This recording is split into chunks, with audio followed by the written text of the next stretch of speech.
রাজধানীর রামঠাকুর মহাবিদ্যালয়ের প্রথম বর্ষের ছাত্রছাত্রীদের নবীনবরণ উৎসব মঙ্গলবার রবীন্দ্র শতবার্ষিকী ভবনে অনুষ্ঠিত হয়। অনুষ্ঠানে প্রধান অতিথি হিসেবে উপস্থিত ছিলেন রাজ্য বিধানসভার উপাধ্যক্ষ রামপ্রসাদ পাল।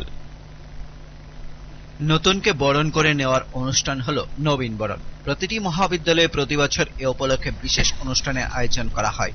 সেই মতো মঙ্গলবার রামঠাকুর কলেজের প্রথম বর্ষের ছাত্রছাত্রীদের নবীনবরণ অনুষ্ঠান রাজধানীর রবীন্দ্র শতবার্ষিকী ভবনে অনুষ্ঠিত হয়।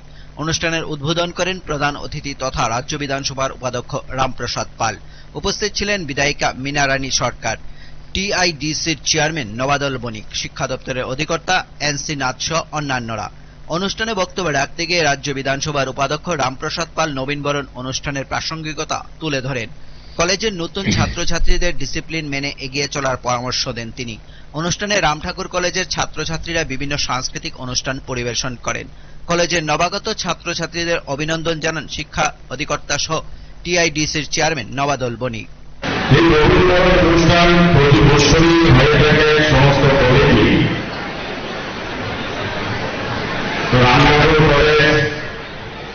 এবং ছাত্রবৃন্দরা মিলে এই অনুষ্ঠানের আয়োজন করেছে। আমাকে প্রধান অতিথি হিসেবে আমন্ত্রণ জানিয়েছে এবং আমি এখানে এসে খুবই আনন্দ উপভোগ করছি। মহাপ্রভূষ্ট আমাদের বাজারঘাট বিধানসভা সম্মানিত বিধায়িকা শ্রীমতী মীনা রানী সরকার, উপস্থিত আমাদের ত্রিপুরা সরকারের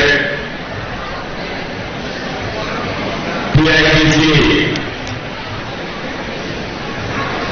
চেয়ারম্যান তথা আমাদের ত্রিপুরা রাজ্যের একজন বলিষ্ঠ যুবনেতা, আমার ছোট ভাই নবাদল বণিক মহাশয়, উপস্থিত আছে আমাদের ত্রিপুরা সরকারের শিক্ষা অধিকর্তা শর্মা মহোদয়, উপস্থিত আছে আমাদের এই কলেজে অন্যান্য অধ্যাপকরা, ছাত্র নেতা এবং আজকের এই অনুষ্ঠান যাদেরকে উদ্দেশ্য করে করা হচ্ছে, যারা নবগত ছাত্র, যারা এই কলেজে যার শিক্ষার অঙ্গন নতুনভাবে শুরু হয়েছে, তাদেরকে প্রবীণ ছাত্ররা বরণ করে নিচ্ছে এবং সেটাই আমাদের আজকের এই অনুষ্ঠানের মূল উদ্দেশ্য। Bureau report, focus Tripura.